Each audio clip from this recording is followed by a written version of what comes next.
poetry has always been my safe haven, always been a place to express myself. So much was broken up within like just our family dynamic.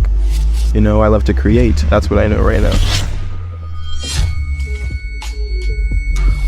Breathe in, breathe out.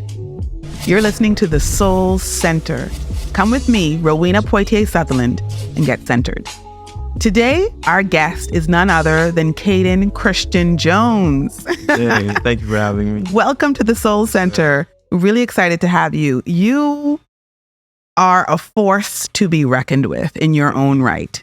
A lot of people will be introduced to you. You come from a very big family. Mm-hmm. So your brother is Kai Jones, yes, NBA player for the Charlotte Hornets. Mm-hmm. And I am familiar with being in a celebrity family myself. Yes, and I guess I want to dive right in. I want to find out what it's like navigating that, but in your own right, being at 18 years old, mm-hmm. you are such an activist, you're an entrepreneur, you're an author. You have all of these things going on for you, and you also have to navigate that and those family dynamics. I'm curious. With my brother, regarding his success in the NBA, I think one thing, it has definitely emboldened my need to do better, do more, and really go out for what I want. I think an NBA career is a once in a lifetime opportunity, and that doesn't happen for many people. And I was able to witness his discipline, his hard work, and all the time that he put into working on his craft and perfecting it. And the only thing I saw was reciprocation, it was like, mm-hmm. that's what I need to do. And I was like, if I want to be a success, you got to put in the same type of work ethic. And it's just like watching the people around you. And I think that's the thing that happens with a lot of younger siblings, is why they mature a little bit more. Not trying to say I'm more mature, but I think that's what happens is they watch their older siblings grow up and do these things, and then you adopt those habits. And so navigating that has only been to inspire me and keep me pushing. I think with like social media and stuff, and people having comments on his game or like how they think he should play, and it's like, you don't know too much about the NBA and stuff like that, but I feel like that's something that he may deal with a lot. And me personally, I scroll through the comments, I look through all of them, I reply a lot, and it's like, I shouldn't, but gotta defend. It's like, y'all don't know what y'all talking about. Yeah, that's your bro. Like, that's your bro. It's like, so that's kind of the dynamic between us two and the whole situation. That's beautiful. So who is Kaden Kristian? Well, I'm still figuring that one out. Mm-hmm. So I'm still figuring that one out. I think even in terms of what I want to do with the rest of my life, I think like I'm going to school for film and television production. And congratulations. Thank you. Attending SCAD. Yes.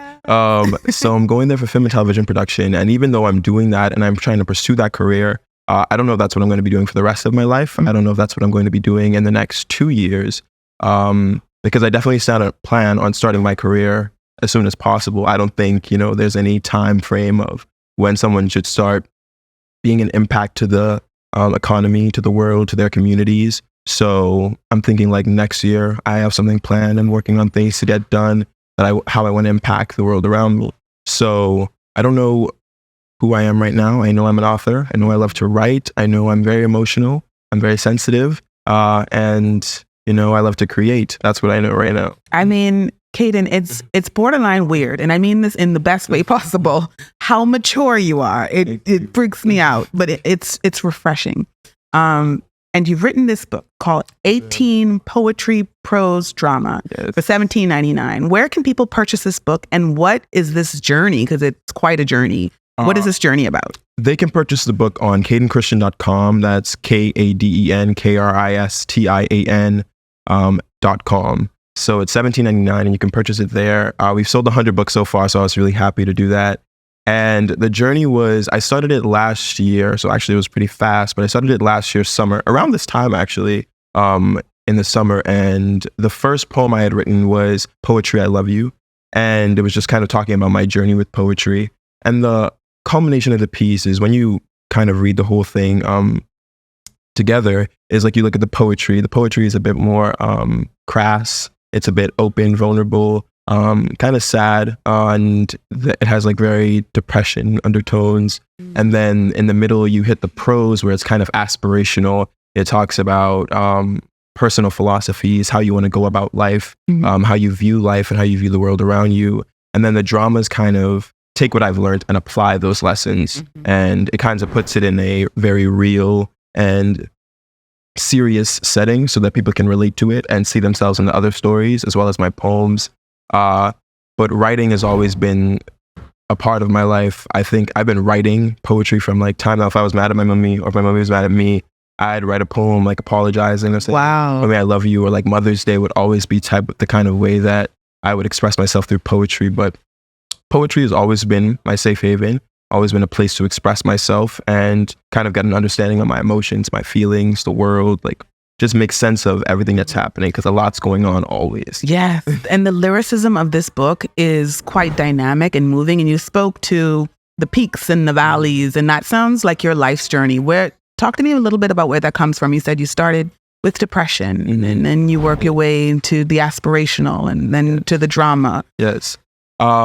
With my life story personally is I don't know, I feel like I moved to the States and nothing was really happening. Like I feel like my life really started at 15 years old. So for those just tuning in and just meeting you, you're from the Bahamas. I'm from the Bahamas. And you moved to the United States. Yes, I moved to the United States at like 7, and I lived there for about 4 years, and then I moved back to the Bahamas because we lost our visas, and so much was broken up within like just our family dynamic, financial situation, and it was just a differing experience because it's not something I feel like everybody has to deal with. It's not like a part of the childhood experience, you know? So when I lost my visa, I just got accepted into the School for the Arts for theater acting. And that's what I was like, oh, I want to do that. And I was going to go to middle school for it and hopefully go to college for that. And I just got accepted to it. And it seemed like finally, you know, I was getting like what I wanted out of being in America. And so then we lost our visas and we had to come back to the Bahamas. And it kind of felt like we were kind of stuck here in a sense because it wasn't the place that we wanted to be. And it wasn't a place that I wanted to flourish. And that's kind of where my love for the Bahamas stems from, though, like my love for it to change and my want for it to change. Like I want it to change so much so that other people can grow here and then our talents can be expressed and spotlighted here. But those are the peaks and the valleys. And like mainly my depressions are more like emotional, kind of like family abandonment, feelings of just like imposter syndrome, not feeling good enough, not feeling like you are the most important person. And, you know, there's nothing wrong with being in the shadows or not being like phenomenal. But for me personally, it's something that I feel compelled to be. So I always strive for excellence in like everything that I do. And I strive to be the best at whatever I put my mind to. And, you know, I think some people need to be okay with being mediocre. You know, I think that's fine, but it's something I kind of fear. And I think it's a fear that I have to get over, but it's definitely a fear. So where does this, just kind of backtracking, where does this imposter syndrome come from? I did speech and debate for 2 years in the US at my school, university school, for 11th and 12th grade. And I performed really well. I did extremely well, like in competition with judges. I won Tournament of Champions national tournament for program oral interpretation, which is a combination of poetry, prose, and drama. And ironically enough, but I won my event in that, and I was doing so well, but I was doing it like all by myself because I didn't have like a very structured coaching system at my school for speech or for that event in particular. And I was kind of just riding the wave and learning all the ropes along as I go. And it was just kind of, it just felt like it was all happening so fast and people really loved it. So I always felt like, am I really doing this properly? Am I doing this right? Am I just getting by because my outfit's nice? Or am I just getting by because I'm Black and in America and they want to, you know, lend a branch? So it's kind of just always feeling like what you're doing is not adequate to the environment that you're around. But I slowly got over that kind of feeling because I was like, you know, this is what life is giving me. Take it. Because I think a lot of it is faith and a lot of it is God, you know, bestowing his blessings upon you and being like that type of prayer of favor. I think my mother prays for that so often. My church prays for that so often, favor and just having favor in the people that you interact with. And so that's where that kind of dwindled down. And I just had to come to an understanding of where that was coming from. And so now I kind of embrace, you know, the things that I'm good at. And yeah. Wow. So I want to pivot to mentorship. you're in Nassau, Bahamas for a very special reason. Yes. Yes. Roots of Change, an organization that I am proudly a part of, has launched an initiative called the Mirror Mirror program, which is a 3-year mentorship program for boys. So you're the youngest mentor in this program, which is incredible. These kids are 11 to 15 years old. This program was established by visionary Melissa Allen Maynard. So thank you for helping her realize this vision and helping the team realize this vision. What do you hope to get out of this program yourself? And what do you hope the boys get? I hope to get out of it myself in a sense of, but still like looking at the Bahamas as a whole, I hope to get a sense of like completion and growth within our community. I think with a lot of my friends, I went to SAC and I went to QC, and a lot of my friends there, I would always talk about like young men, and I was like, why are boys and like men so kind of not okay with talking about their emotions, or just don't treat women with the respect that I feel we should be treating women with, which is just simple respect. And I remember always talking to my friends about that kind of thing. And so that's what I'm hoping to get out of this program. And I'm hoping that the young men get that they can do anything that they want to do. I recently applied to college, and I had to write a few college applications and little supplemental essays. And I talked about wanting to start something in the Bahamas where we help people realize their dreams and their visions and their successes that they could have. Because I think in the Bahamas, it's kind of stifling to be here because there aren't opportunities left, right, and center for every single person. And a lot of people are disadvantaged.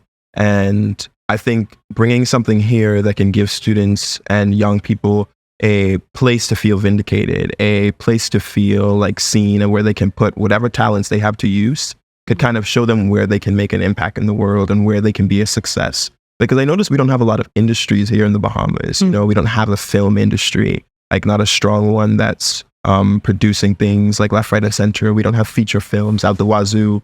And it's not saying that we have to have that, but we could have it. And I think we have so much talent around us that can't go overseas that we can use here and utilize it here. And I think that's what's necessary for the Bahamas. And I want these young men to understand that they could achieve anything they want and that they could strive like for dreams like unfurled. Because I didn't think, well, actually, I'm not gonna lie, I did think I would publish a book. Not this young, but I always like wanted to as a kid. Again, not normal, just excellent. Fabulous. I just know what I wanted as a kid, and I just dreamed like so big. I dreamed so large. And a lot of people are like, Kaden, you're really optimistic. I was like, I don't know if it's really optimistic, but I have faith in God for one. And I just believe that anything is possible. Like genuinely, it's just like, if you put your work into it, and if you want it bad enough, I think it could happen. And that's not only manifestation, but that's also just letting your work ethic show for itself and showing up for yourself. And I think that's what this book is. And like everything that I've accomplished is just me saying I'm going to put in the work to make sure that I could get out the success, because nobody else is going to do it for me. And sometimes we feel like we need other people to help us. And I think we are a community and we should do that, but we also have to be able to help ourselves first. Exactly. So that's just how I kind of look at it from my perspective. Yeah. And you know, mentorship is about relationship. And you and I were discussing your relationship with your father. And we like to talk about the beautiful, airy-fairy things, mentorship. We're going to change their lives. And that's what you want to do. But there's another side to that. There are challenges, and there are people who don't have the best relationships with men in their lives. Some have really great relationship with men in their lives. But as a young man, dealing with these challenges and understanding your emotions and relationship, what advice can you give to them, and how are you navigating these relationships for yourself?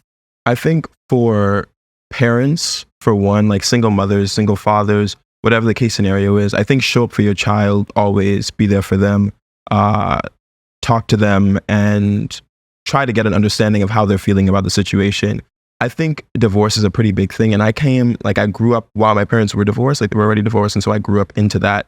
And so it's a very different dynamic to kind of, because you're not getting a balance of mother and father. And sometimes it doesn't happen in the house anyway, but don't put the pressure on your child to be the one to initiate every conversation with the other parent that's not always present. And it's not that my dad was like never present. He was there. He came like now and then, but I feel like he wasn't a consistent person within my life. And I think that I shouldn't have to be the one to, initiate every single thing. And I shouldn't have to be the one to want that relationship if I don't want it.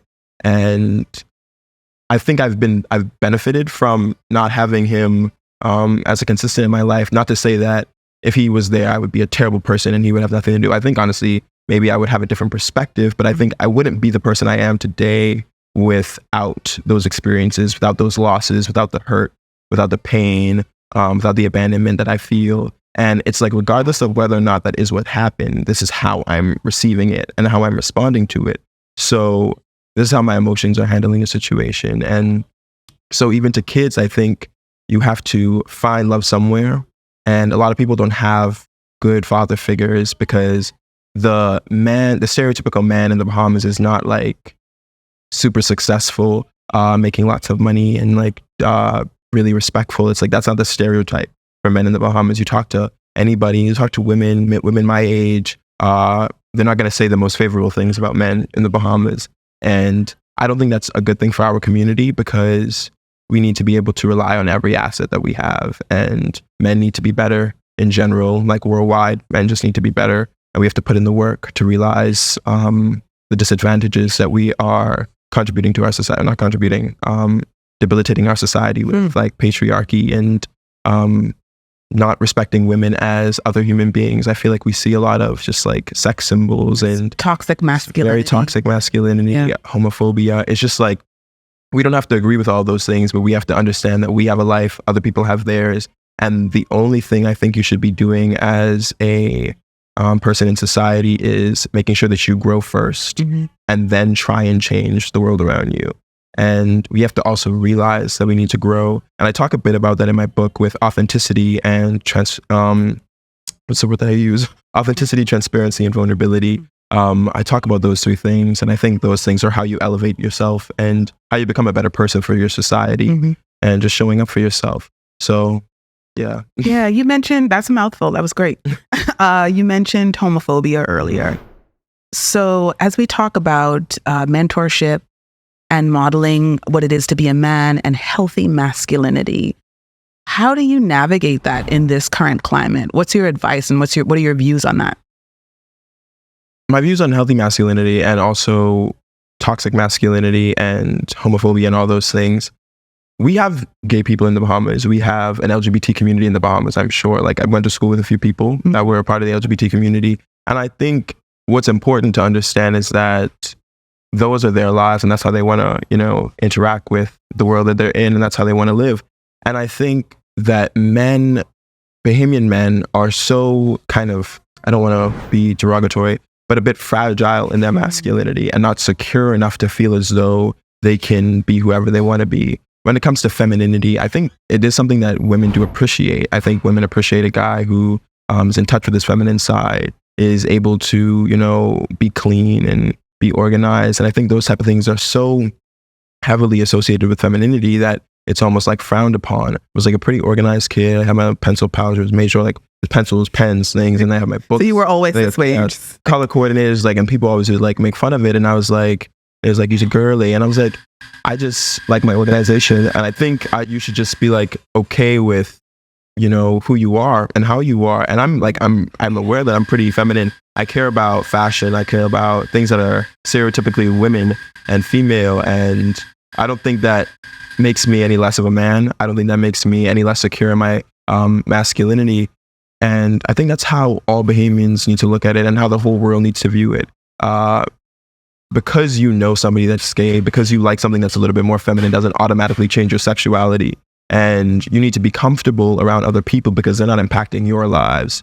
And I just see so many people focus on it. And every time I see, like, I'm around somebody and I hear it and I know them, I'm always like, it's never that serious. It's not that deep. It really isn't. And a part of the Bahamas, and I know I keep saying but a part of the Bahamas is kind of issue with homophobia is kind of the church. It's just kind of like the church kind of condemns it. And it's not the very best thing for us or for our community, because the church is supposed to be a place of love and foundness. And if that's your belief and you feel like homophobia should be shunned upon, then, and aid that person in coming out of that. Not that I support that, but do that at least. It's better than anything else.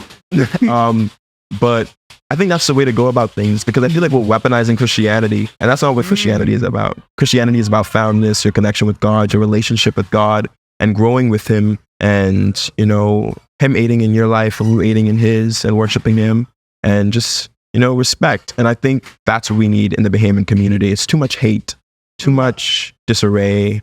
So I think I'd be interested to see how this episode is received. I think you would have a lot of pushback because I know, you know, that the church does condemn homosexuality. And there is a space for this conversation. So I appreciate your perspective. So what do you have to say to those people who are saying, you know, it's a threat to our values and it's a slippery slope? If you make concessions and space for this one thing, then how far does it go? When does it end? There's this big conversation now about transgender children and, you know, like what is too far? Is that healthy to promote, you know, them changing their genitalia at such a young age? Are they able to make those types of decisions? And because there was space made for the LGBTQI plus community, you know, did we open this door? And is it a door that we want to go down? Or is it healthy and we should embrace it and allow people to make their own decisions? It's just a really interesting conversation. And I know there's a lot of pushback. So what are your views on that? I don't remember who said the quote, but there was somebody who was like, a great man or woman, but a great man focuses on their growth and, you know, not other people's own, right?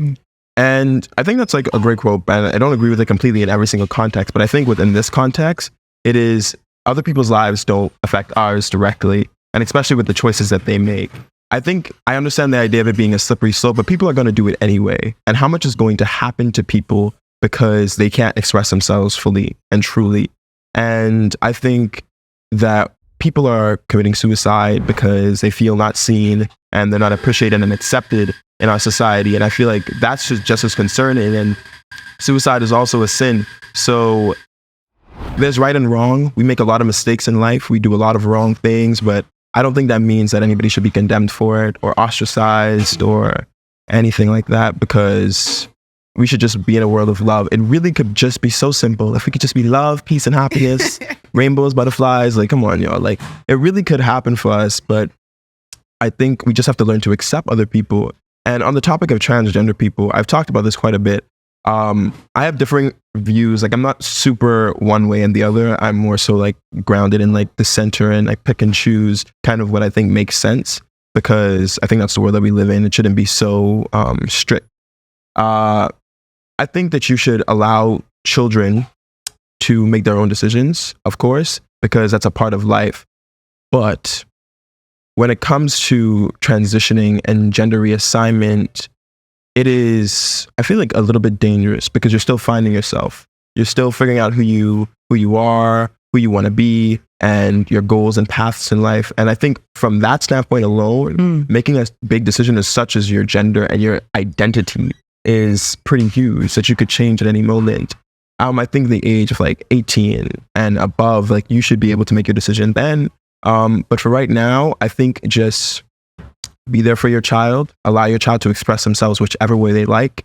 And I think gender affirming care reaffirms gender roles and gender stereotypes, that only girls can like dolls and only boys can like the color blue. It's like, just allow the world to be what it is, and that's fluid and accepting. And we're just a part of nature, and we grow and we change and we transition into different beings. And I think that's kind of what life is about, you know, becoming anew, growing, being who you want to be. And so allow people to do that. But I think also care and love is needed in the process. And when it comes to addressing homophobia and transphobia and the LGBT community within the Bahamas, which is such a, I think, heavy topic here, you know, it's not that deep. It's not that deep. It's sexuality. It's how people feel about something. I'm very strong with my faith in God. I'm very much about religious beliefs. And that doesn't diminish the fact that I, you know, also support people who want to do whatever they want with their lives regarding sexuality and gender. You keep using this word love, and love oozes from your being. So thank you so much for being who you are and being your authentic self. Appreciate it. That love is beautifully expressed in your book, 18 Poetry, Prose, Drama, which people can purchase at KadenKristian.com. That's KadenKristian.com. Thank you. Thank you for getting centered with me, Kaden. Thank you so much. Appreciate it. Love it. That's the Soul Centered Podcast. Hopefully you've gotten centered with me.